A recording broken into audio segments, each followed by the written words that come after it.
It's a story of revenge. If you remember what happened between the brothers, Osiris and Set, the good and the bad, the evil and the good, and how the son of Osiris and Isis was able to make a revenge over his uncle. And this is the story of the temple.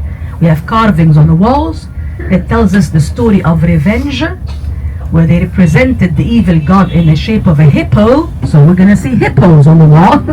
And as if Horus the falcon is killing and hitting the hippo on the Nile. So this is the story of the temple. And when we walk there, rather than seeing at the entrance an obelisk or a statue, we're going to see Horus.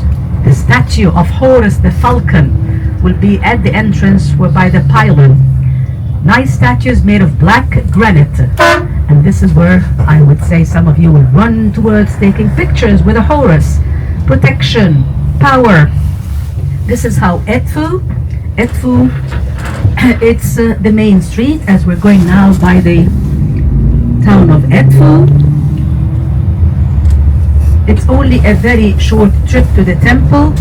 For some time we used to come even with a Viking excursion with a horse carriage, but we stopped it from a couple of years ago because of all the hassle and all the comments that we found concerning the carriages and the way of the animal rights and how they deal with the horses. So we stopped it. And this is why we're telling you your comments are very important. So please, when you get your questionnaires and you start having your homework today, give us feedback, give us ideas of what you found in Egypt throughout your trip, what was good and what was bad, because Viking loves to depend on their guests by getting the feedback. There is still few horse carriages that people are using to come from the Nile to the temple, and the temple is in the middle of the town. So that's why it's very well preserved. It's not like Komombo yesterday when it was close to the river and it had all the damage with the outer walls. But this temple will be well preserved. You get all the elements in a good condition. The first pylon, the second pylon, the different halls, the sanctuary room, the rooms around the sanctuary. So everything is in a very good condition. We'll do the same thing when we get off the bus. And you know our bus is a shuttle bus. We'll be leaving from the temple 20 minutes after 10. 20 minutes after 10, the bus will roll on because they have to get us back to the ship and back again to the temple to bring group C. So don't leave them anything in the bus, although I know it's a bus among the Viking group, but again, don't leave anything behind. We'll have our quiet boxes on when we get off, and you follow me. I'll give you the ticket as we always do, scan it, and walking together exploring the temple. When we walk to the temple in and out, what are you going to see? Vendors. Come on. This is a one last option with the vendors before you get to Esna and you see them approaching to you by the ship. Hello, hello. And the vendors here, I need to tell you and advise. Don't give them your name, because the minute they approach you and keep asking, what's your name? Welcome to Egypt, come on. The minute you give them your name, they're going to follow you on the way coming out by telling you the name. Come on, Diana. Come on, Hilda. Come on, Karen, whatever. So this is, don't give them your name. This is the temple on the left side. And also don't take their business card. When you take their card with their shop number, they consider that this is a promise that you're going to stop at their shop on the way out. So this is please what we advise you not to do. We're just walking together in, and of course on your way out, if you want to slow down and have a look at something, you have a few minutes. And we have also a one only shop inside the temple. It's a government one that has a higher quality. If you'd like to have a look at, it is very special, and the variety they have there, they are like local workshops. So they started getting back to our local workshops rather than just the China made. And this is the temple on the left. We're just driving by the temple.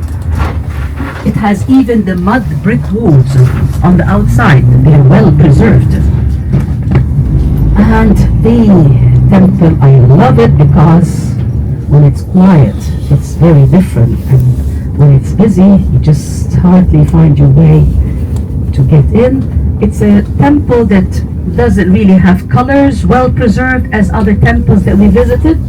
but we consider it very special because of how complete the temple is with the different rooms and the corridors and the columns and all the details. And look how the parking is like. Wow, this is nice and quiet.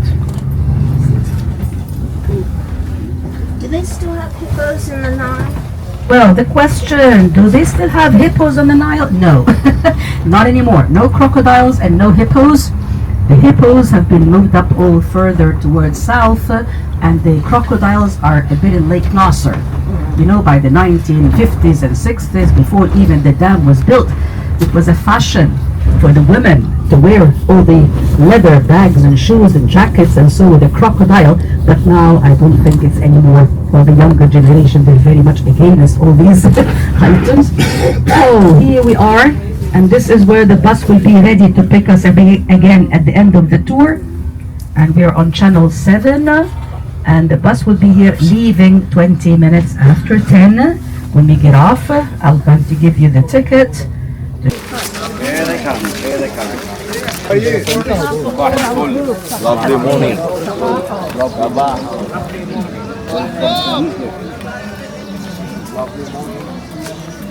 I know it's the end of your trip, but you have to practice some Arabic, especially if you're still going to Jordan or to Alexandria. You still have 2 more days here. Part of the world. قالوا لا تخف خصمان بغى بعضنا على بعض فاحكم بيننا بالحق ولا تشطط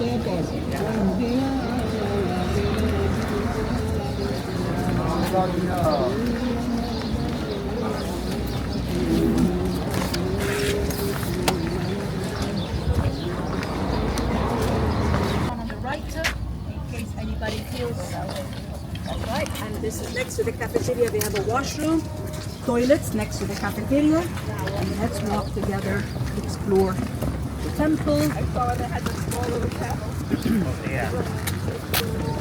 So a few minutes walking. Look how big is the entrance. Look how big is the space where the temple is. And again, we're taking you back into the history of the Ptolemies. So we're about the 200s before Christ. The Ptolemies, the descendants of Alexander the Great, the whole big family that ruled Egypt for 300 years. The Greek and then the Romans for 700. History. We started by the ancient Egyptians from the pyramids when they were built back in the Old Kingdom. Then we visited lots of temples to the New Kingdom, like the time of Ramesses and Hatshepsut and others. What was after the New Kingdom? The Greeks and then the Romans. Then you had the Arab rulers by the 7th century. So this is how the history of Egypt is like. And this temple was excavated in 1860. Country, and this was one of his great excavations. If you look up on the right, look how high is this level. This would tell you the level of the town. People were living up there. So this temple was buried under sand. Believe it or not, what we are visiting now with all the size of the pylon, it's all been buried under sand. This is the shop on the left side, which we will tell you about it. It's really worth it if anybody wants to have a look on the way coming back. Covered in the shop, fixed prices, very high quality. Old canoes. We've been seeing a number of these in other temples, but this is the biggest of their branches that we have in the EdfuTemple. And here we go.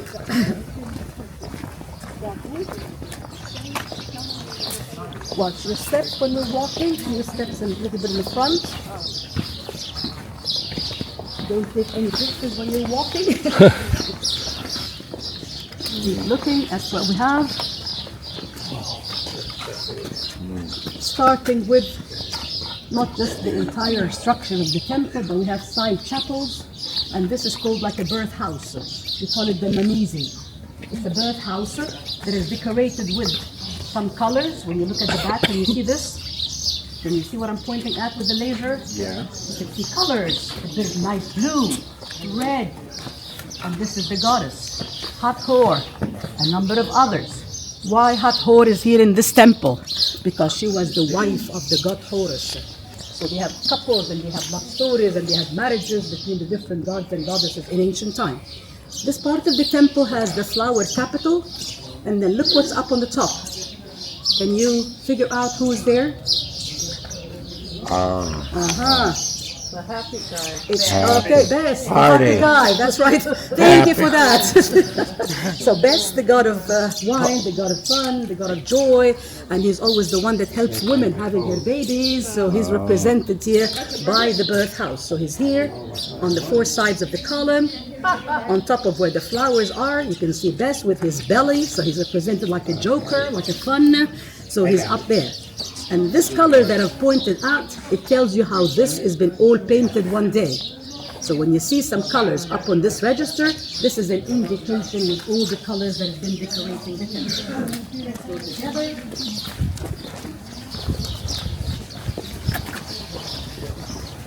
Some sections having damaged columns and damaged walls, but some others are well preserved. And when we are walking together, we'll be close to the capital of some columns. When you see the columns from a distance, you always see them up high, but look at the details when you see the flower shape there on your right side. Can you see the capital of the column representing the flowers? So there's some here, some there, all the Corinthian, the style. And look at the houses up there with the dog. Yes, the dogs are everywhere. Dogs are up there. So again, to make it clear, this temple has been buried under sand. So the whole entire building has been buried. To excavate the temple, this was a very big job. The amount of mud and silt that we have to remove was really something, and this was in the 1860 when the temple was excavated. Let's walk to see how the temple is like. Watch the steps again.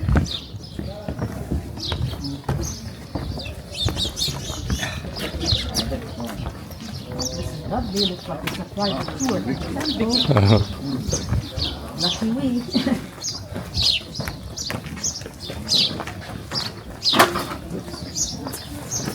Watch your steps, performance.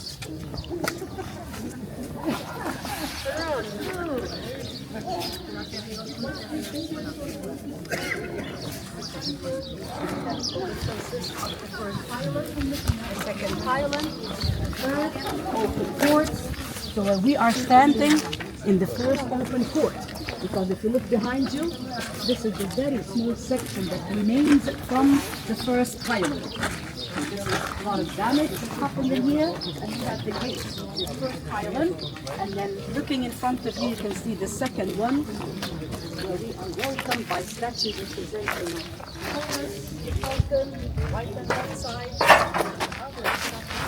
How some of the carvings have been missing, especially the ones outside. And I kept telling you they always decorate the outside by scenes representing the battles, the achievements, things related to the enemies, and how the king would show his power. Like what you see on the right and on the left side.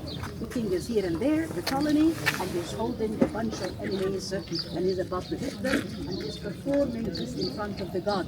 Horus the fountain, with his wife behind him, the goddess with the name Hathor, the cow goddess, and we saw her temple when we were at Dendera. One temple here for Horus, another temple at Dendera for his wife Hathor, and they decorate the temples by boats and boats, trips that tells us about how they move on the Nile from one part of the country to the other, celebrating festivals. And here we are walking together to venture into the temple, passing the statues of Horus, black granite, which we get the stone from Aswan, and between sometimes the statue there, you can see a statue. Between Horus' legs, you can see the statue like there on the left side. Okay, so can you see the king? This is the colony. By the way, usually the colonies were not really the very common ones of representing their statues at the entrance of the temples. Because when you remember when we went to the Luxor temple, there was the big statues of Ramesses. Same as when you went to Abu Simbel, there was Ramesses. But Ptolemies were not inspired by the fact of putting the statues in a big size. And this is the one statue that we have there represented closed. It's been damaged. So what they reached during the Christian and the Muslim era, they started damage. So probably this is the reachable part. And look at the damage all the way up. And this was completely buried under sand. So right and left, this is where the statues and this is where the carvings. And let's walk into the temple.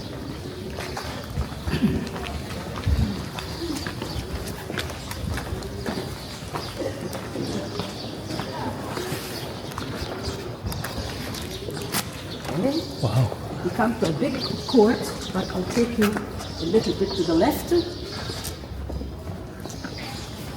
Spacious rooms. Nice to see a room or the halls with not so many people. Feeling of a private visit to the temple is always good.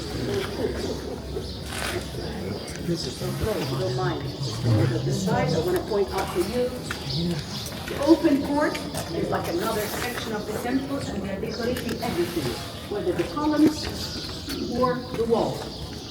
No preserved sections and others are a little bit damaged. But look at this. Okay, we're down here. When you look at the boat, can you see? We've seen several scenes before representing the boat carried by the priests. So here are the priests moving on, carrying a boat with the head of who? The cow goddess. And this is another boat with the head of who? Horus the falcon. So they tell us about the journey that was on the Nile between Horus and Hathor, and how they go up with these boats, having like a chapel in the middle where they keep a statue for the god. And what else we have? We have symbols and symbols, which now you're familiar with. The key of life, look at the scarabs, the scarab beetle, and the crowns, the symbols with the letters, the cartouches with no names on, the purification scene, that's always the god Tot. One of our ships with Viking has the name Tot. This is the newest on the Nile. Tot is the god of wisdom. He's always searching for knowledge. Then Horus the falcon, and both are pouring the water, purifying the king. The king is the Ptolemy, and this is the scenes repeated everywhere, and this is what the hieroglyphic text would tell us. What's the courtyard representing? If you're having a mansion, what do you usually have? What you get? A facade or an entrance into the garden? So consider this is the garden. What do you see in the garden? Don't you have trees? So consider the columns are the trees, and the capital of the columns are the flowers. This is my theory, simply, about why do they have this luxury design. Because we keep walking from one section to the other, and it's all about luxury. Columns and columns decorated with flowers, and the best of the statues that we have in this temple is in front of us, the one of Horus with the double crown. So we get closer to the statue, in case anybody wants to take pictures, because this is a chance. Normally you stay in line to take a picture of the statue. Wow. So this is a very different experience. It doesn't happen very often, but lucky we have this easy way to visit the temple today. Was that statue buried under sand? The whole thing was buried under whole sand, thing. with the statues, with the whole thing. Oh. The pylons, the columns, the whole thing, because people lived up on top of the whole temple. Look at the carving from here. You look behind it. You got it. We just have the temple for ourselves. So, I should take my pictures here. I'm going to walk into the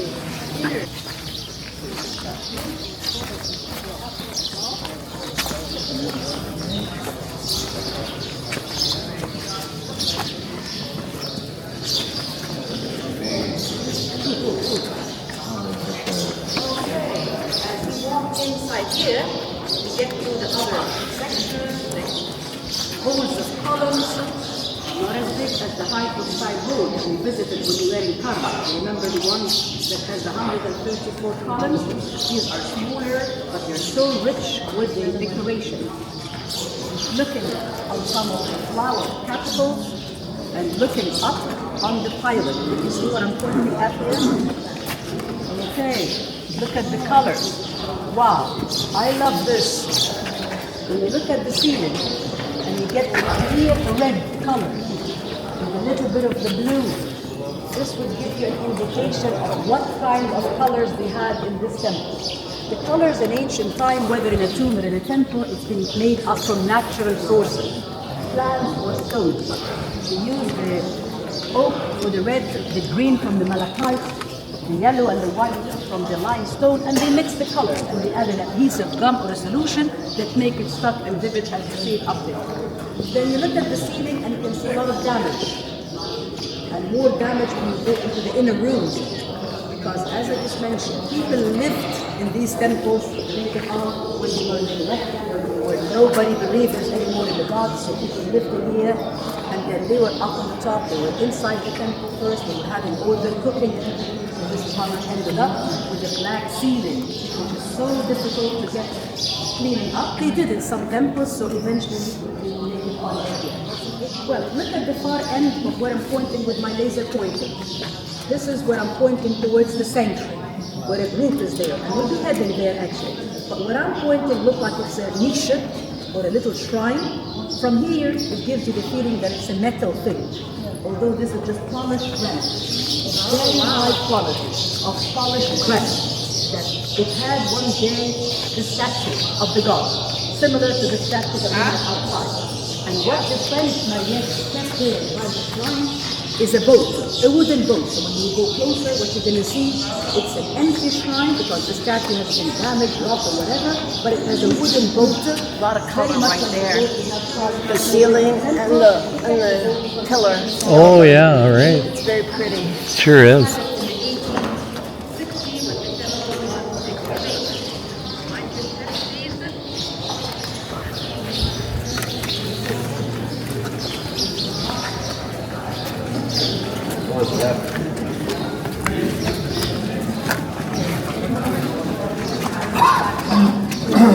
You can go to the left, I'm going straight.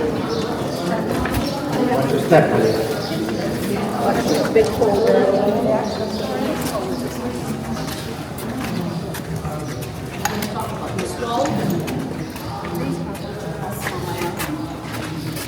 Closer, keep moving.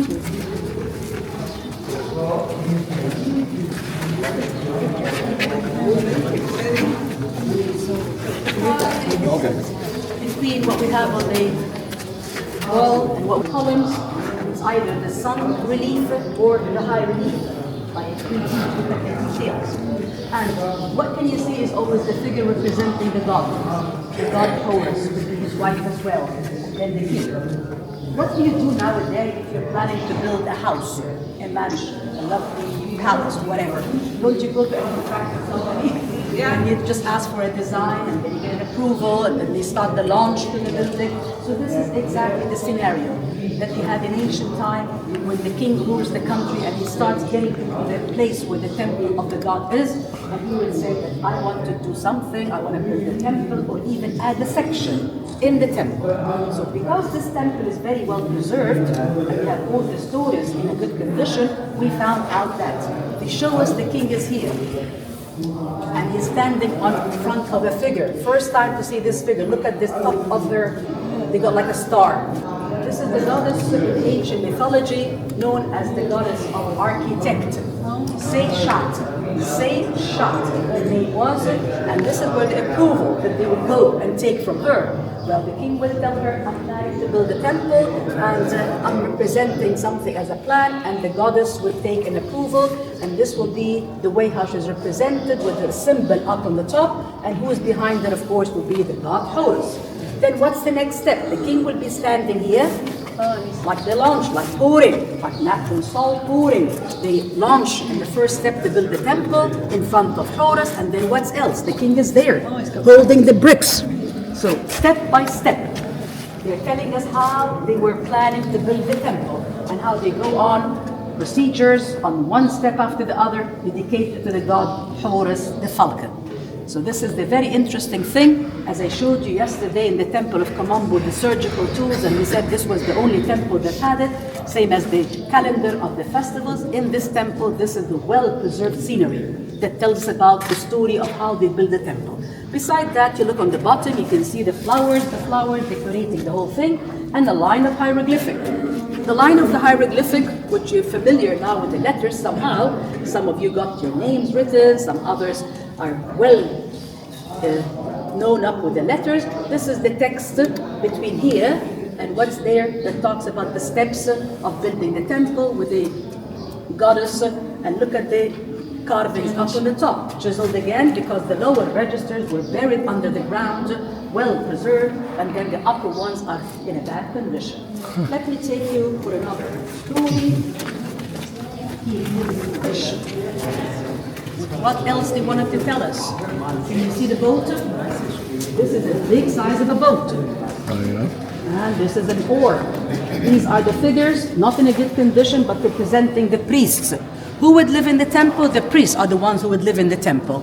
And the king would be represented here, and this is the boat. And this is on the corner. The king is there, and he's like standing in a position, burning incense towards the scenery of the boat. Let's keep walking. The line of this temple, it reminds us very much with Dendera. Do you remember the temple of Dendera? The one that we went up to the rooftop? This has the same design. But we're not going up this side. We still have the same pacer. Closer to look at what's there. But we don't allow the top. Within this experience, from here we're getting closer to the sanctuary. And when you look at the side, there's lots of side rooms. These are the storage rooms where the priests will keep the stuff. And here we are, we're doing some restoration. There's work going on with the tourist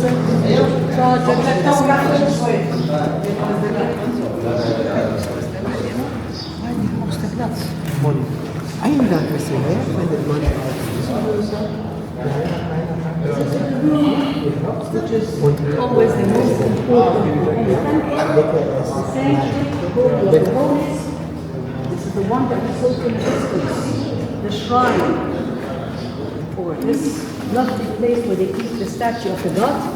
It's, as you get closer now, you can figure out it's polished granite. Very high quality of the polished granite. And what's in front of this is the new boat which they added. So they added the boat back in the 1860s, and it's very much like the boat that we saw on the walls of the temple. It's a nice wooden boat, and the carvings inside the shrine or inside the sanctuary, very much like what we saw before. The idea of the god with the kings and all the decoration, which you see when you are standing here as well. So take a picture of the shrine, and then we're together here. So you can just get to see. So we get to see the different carvings all around the room. And remember when we were in Dendera, we went around the sanctuary as well with the side rooms. And here we have figures and figures that shows the king with the gods representation. And look at this, looks very nice. I just wanted to focus on how the king with both hands with the god. It's a way of like blessing and what is going on. The key of life between them. It's a blessing. And this is the symbol of good luck and long life. This is repeated here and there. And now I'll take it to another chapel a little bit out here.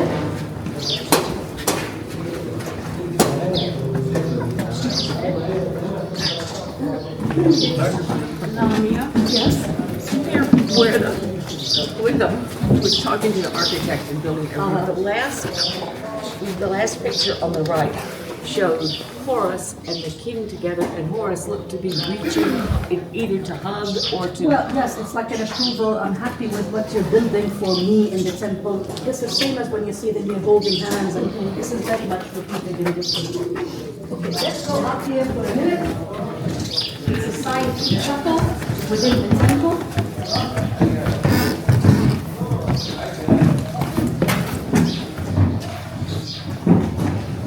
Well, of course, we figure out if the temple is busy, we will not have this chance to get into these side rooms and walk as easy as how we're doing it now.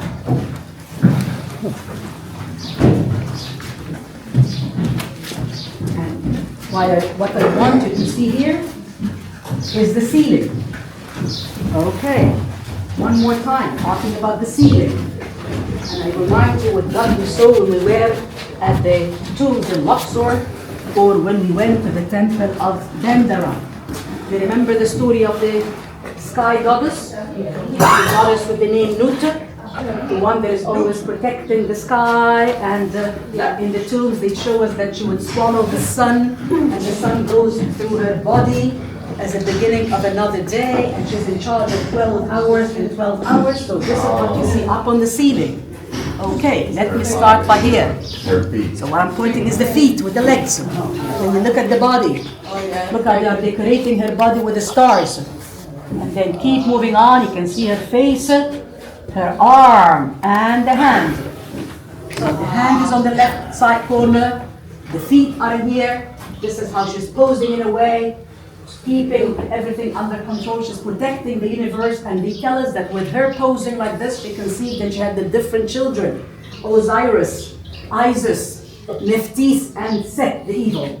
So boys and girls, and they started having their love story between one another, and this temple will tell us the end of the story between the revenge of Osiris and his brother. But this is where it starts up with the goddess Nut, the sky goddess, where she was in love with the god of earth, the god Geb. And because she was in love with the god Geb, she posed herself or shaped herself in this way, as if she's keeping her hands on one side and her legs and feet on the other. And this is where she's announcing that I'm in love with what's down there. When jealousy stories was very common in ancient time, and when they felt the love story between the sky and the earth, they lift her up and they kept her God loved one down below.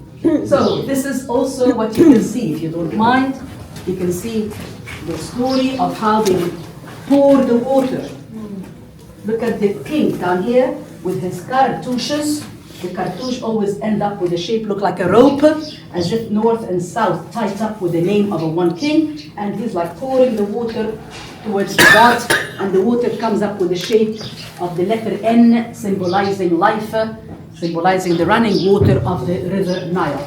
So this is how we get it here. And now, the most important part of this temple is the outer wall. So we're going to go together around the outer walls of the temple, because it has like a play with epithods about the revenge between Horus the falcon and his uncle Set. Okay, and please watch the steps.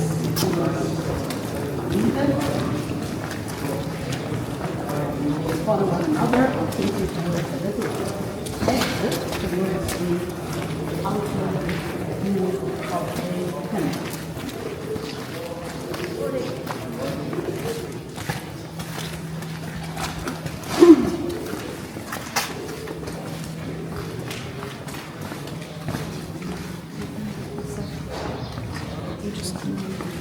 Talking, and then catch up in a minute.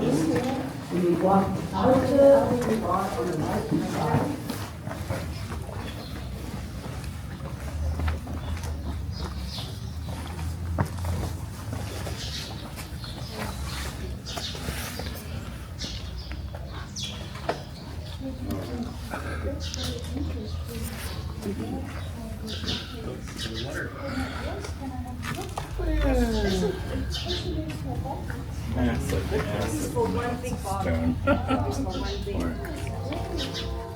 You know? Massive amount of stone. Where everything else is left.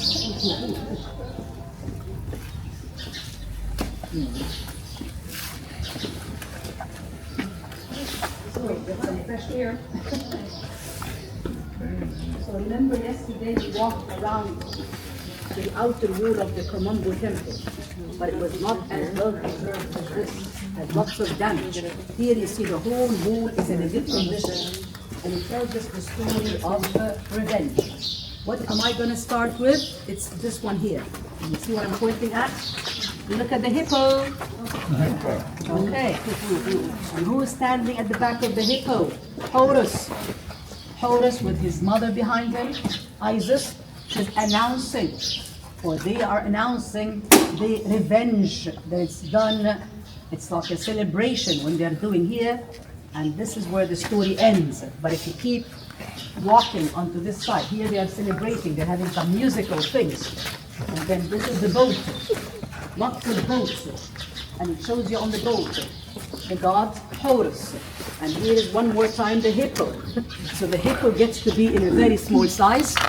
When they represented the hippo in a big size and the Horus is standing up on the back, it's like because they wanted to tell us we've made it.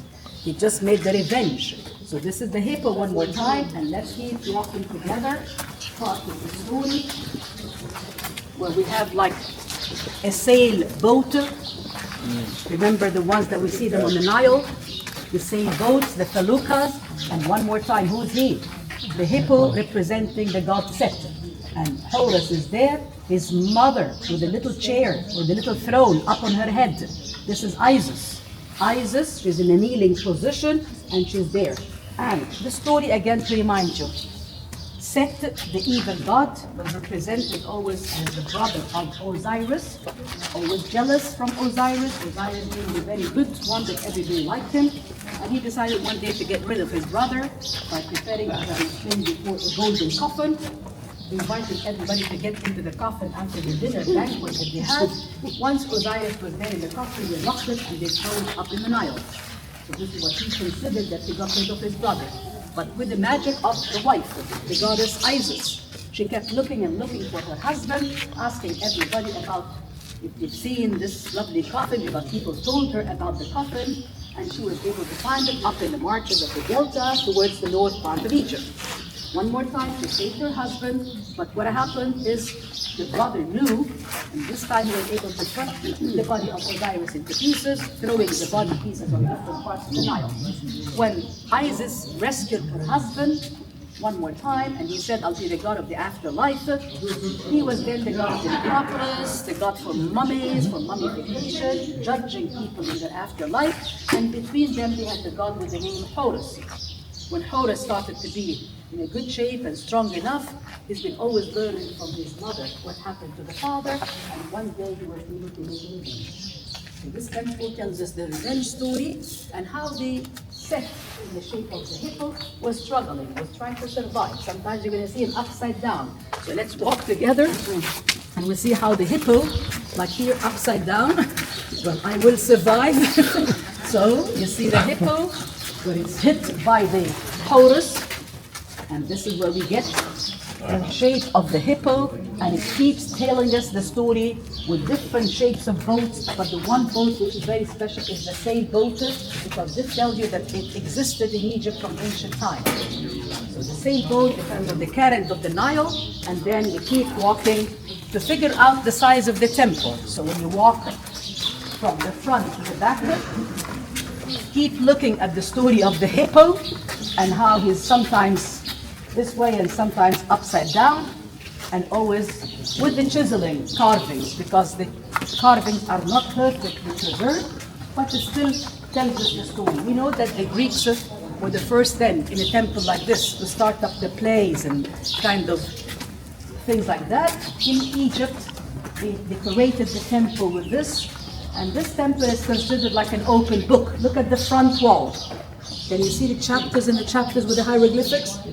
If this language was not deciphered by the French Champollion, and if we were not able to know all the texts written in all these temples, our history would have been so difficult to know about. So all our reference is whether on stones or on the papyrus papers. So this is the most important. And now look at the size of the temple. This is the last temple, which gives you an idea of how big the temples were. We visited others. They had some damage, they had some missing walls and missing sections, but this is a complete temple. Where we are walking now, we're around the sanctuary. When we were there a few minutes ago, next to where the shrine and the boat which Mariette added, and then this is the outer wall that shows carvings and carvings with lots of food. Look at the offerings. We represent people when they come into this temple, they're allowed in this section, and they would bring food with them as if they're offering something to the gods. And they decorate the walls of the temple with all the food as well. Let's go together to the other side. Then I'll take this. Look at the bird. The bird having a good place to sit in. sorry. Stay. So walking back to the front, and I'll give you some time to do a bit on your own, to venture whether into the temple, see more carvings, or if you want to have a look at the shop outside. We'll just take more pictures. The carvings are repeated all over between the different gods. If it's a jackal, if it's Sekhmet, the goddess of war, and definitely the most important repeated always Horus and Hathor, the couple.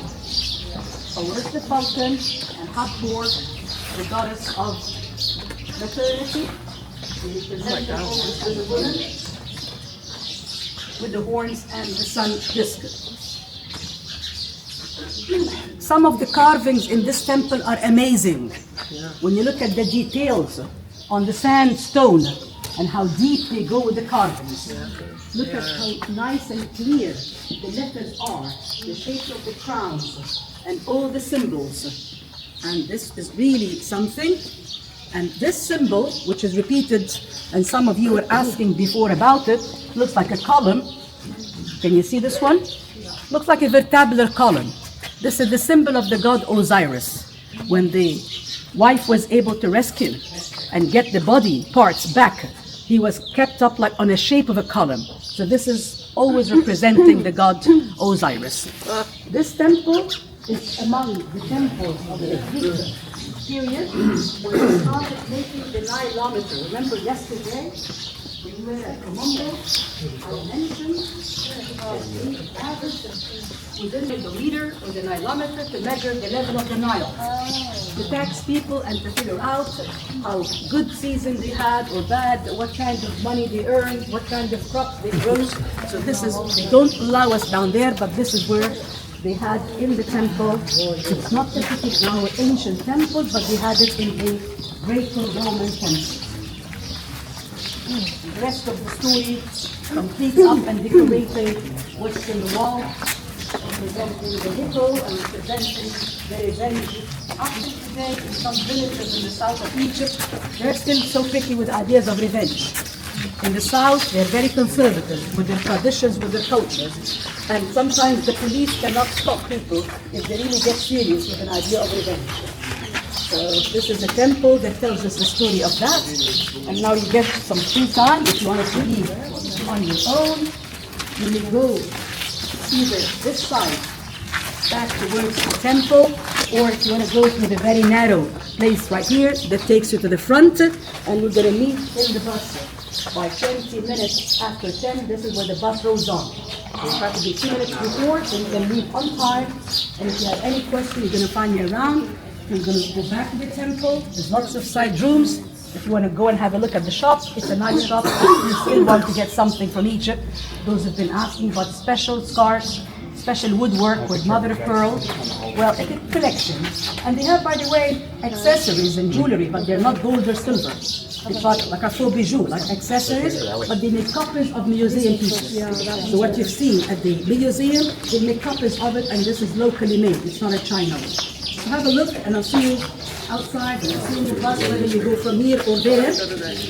Each side gets up to the same place. Find me around, if you have any questions, and watch the step, please, as we're coming back inside the temple.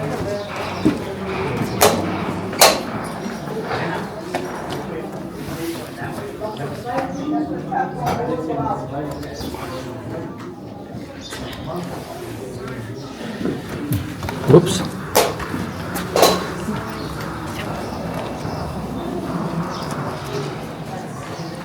Are the kids coming in?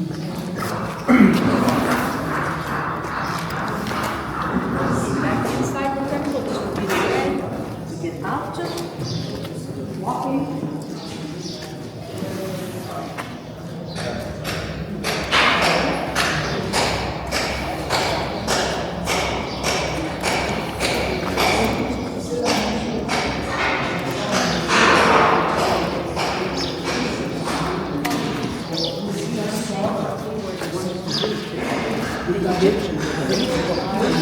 But the country was under the rule of the Ptolemies. Oh, okay.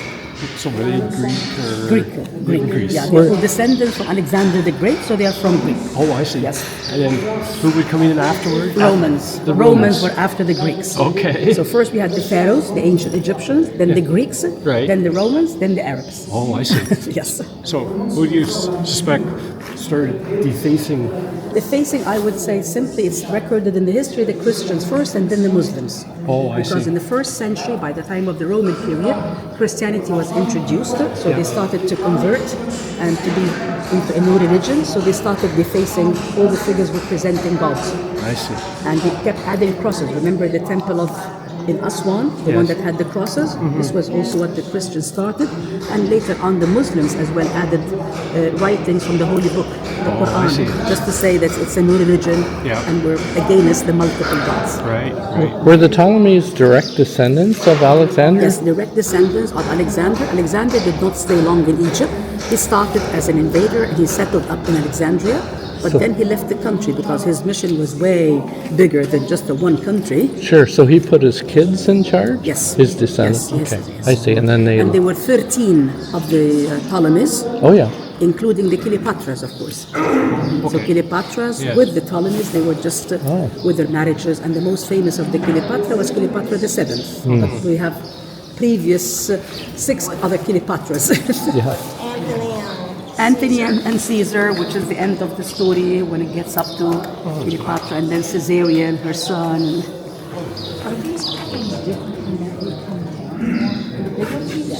Yeah, right. Did the other temples have styles? No. And also these have like another square base rather than just a round, and they have this, and with the shape of a pyramidal structure, and the square base makes it different. And this temple, because it's well preserved, we were able to figure out the date. It says it started in 237 before Christ and ended up in 58 before. So it's like even the record of when they started, when they ended, and the stones and everything that has been recorded. And almost the whole temple was under. The whole thing was on. It was just a big mound of. Big mountains, because you see the houses up there on the top, and so the whole thing has been buried under sand. Where did all the sand go? They just dumped to the when we go back. desert? I guess they had to dig it all out of the inside too, yeah. Sure. You have to dig it all out. And this is what you can see. Before even it's been buried under sand, people were living in these temples. They didn't know the value. That's all. And they didn't know the value of what kind of monument, what kind of... there. Yeah, it was just there. And they had believers in gods. So they said, okay, we would... And they didn't even mind to recycle some of the blocks, because like in the pyramid, what happened, they've been taking some blocks to build other monuments. So it happened. Yeah, I saw a picture last night, came up on Facebook. It used to be all white. And then with the gold on the top, and it would shine in the sun. The white is like a polished. Yeah, polished limestone. And they removed. They had a picture of what they thought it looked like. Oh, it was really bright. It was beautiful. With the sun, Yeah. with the golden tip. Golden tip and bright white. Yeah. When we were at Giza, there was a little bit of the polished limestone on top of the second one. Yeah. But they removed it all because they've been taking it to build some mosques. So like a recycle. Yeah. Why do I take a block from something to build the mosque? Although they had the quarries near. Well, they still do that all over. It's all over. I know some churches turn to be so, other chapels or Roman, whatever, it happened all over. Yeah. So when would they start to realize what they had here, start excavating and taking the mud away? Well, the French people were the first people by Napoleon's expedition, I would say the end of the 18th century, 1790s. This is when they started, but the most of the excavations happened in like the 19th century. Because the elite had many a feeling. Okay, Yeah, they made furniture and everything. They didn't imagine that they would even find gold, because in the beginning they were looking at stones. Lovely carvings, nice stories, but when they get to the level of jewelry and gold, this was really shocking. And they expected that they might find more and more. So they started traveling and coming to Egypt and working more on this. Did they find any other tombs that had any kind They of gold found and stuff after in King it? Tut a number of tombs that were not intact as King Tut, with some jewelry pieces, but because they were excavated during the Second World War, so they didn't have the chance of the media to have the propaganda, like King Tut in the 1922. It was a good time. Between World War One. That's right, between 1 and 2, that they had the good chance to talk and to... Roaring 20s. So, People had lots of money then. was it after the French, I assume they left, did the English come The in? English came after the French, them. and this is when they had a control over the country. This was the British occupation, and they had really control over the country for like 70 something. And you can imagine, I mean, if you're in power. And also, bear in mind that Egypt was not really financially good enough to pay for any of these excavations, so we depended on all these money. But now they can. Now we can, but still, honestly, we depend But on it some. takes a fortune to take care of this. Oh, it's a lot of different things.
Like the way the chairs lead you into the temple. The most impressive things were those falcons.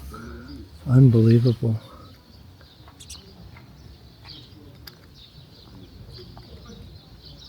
Nobody hardly in the temple. Wow, did we ever make it good. Good timing for our last temple. The thing about the people, though, they do give it perspective to see how big the temple is. Without the people, I guess you really don't realize just how big these monuments and these statues and carvings are.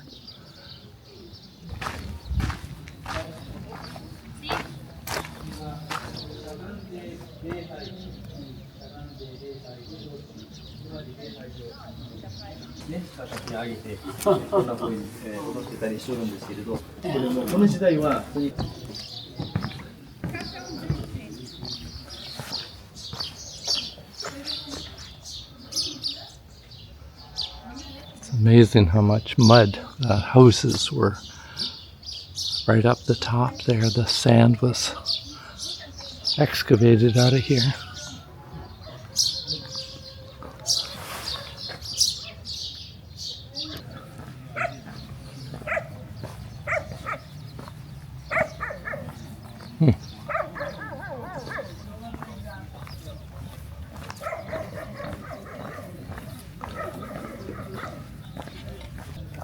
Is this Hades? You're guarding Hades? That's right.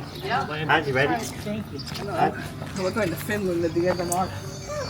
Are you really? Viking cruise? Did you say baby?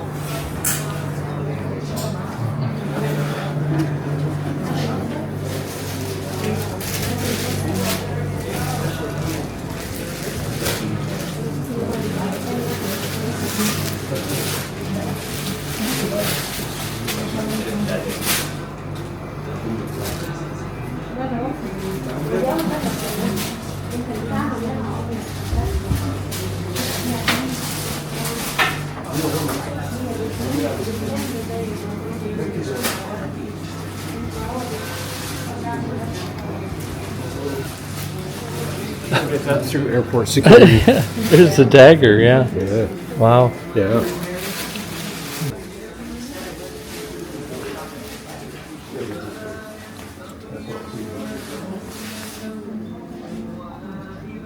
There's all the fridge magnets right there. All you need.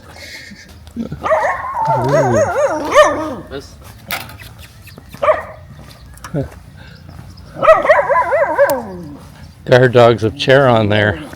See the dog sitting there at the steps. Oh yeah. Yeah, what are you barking about? Hey, what are you barking about, buddy? Boy, I'd hate to be a black dog in Egypt. My God, you must be hot. See, a lot of them are tan, like the color of the sand, right? Well, especially many dogs don't even. The only way they perspire is through their mouth, right? Oh yeah, that's true too. And Yeah. there's not a lot of, I don't see a lot of water around here. No.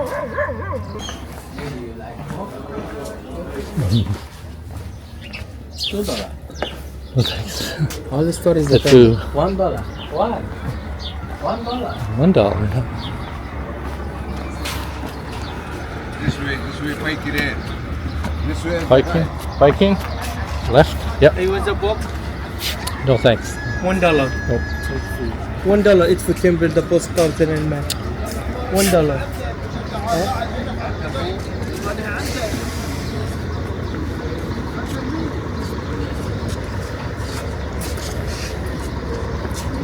Run the gauntlet again. We'll get distracted by the people coming in, and we won't get a count. Yeah, you're right. They got a new crop coming in.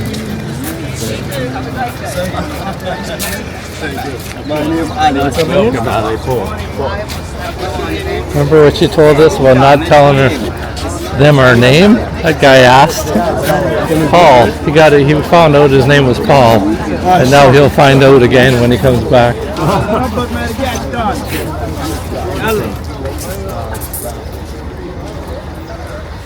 No hassle here. No pushing.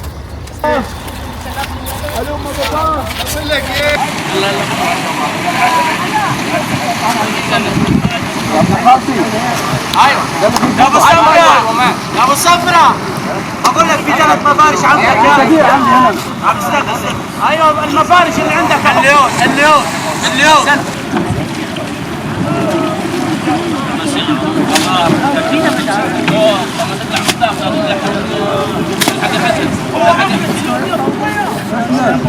ايوه ابو صفرة استنى مفارش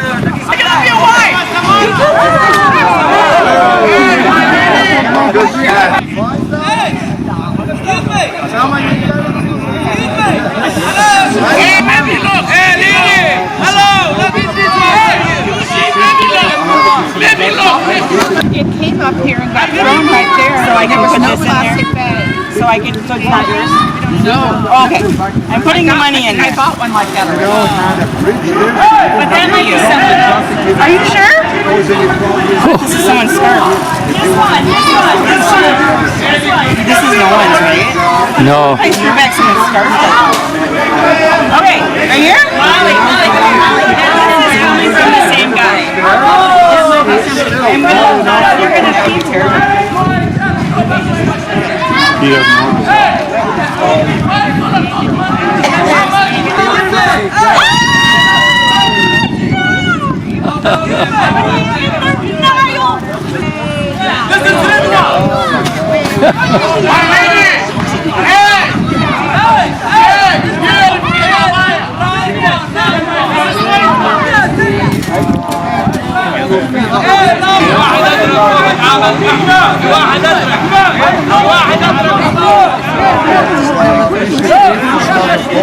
It's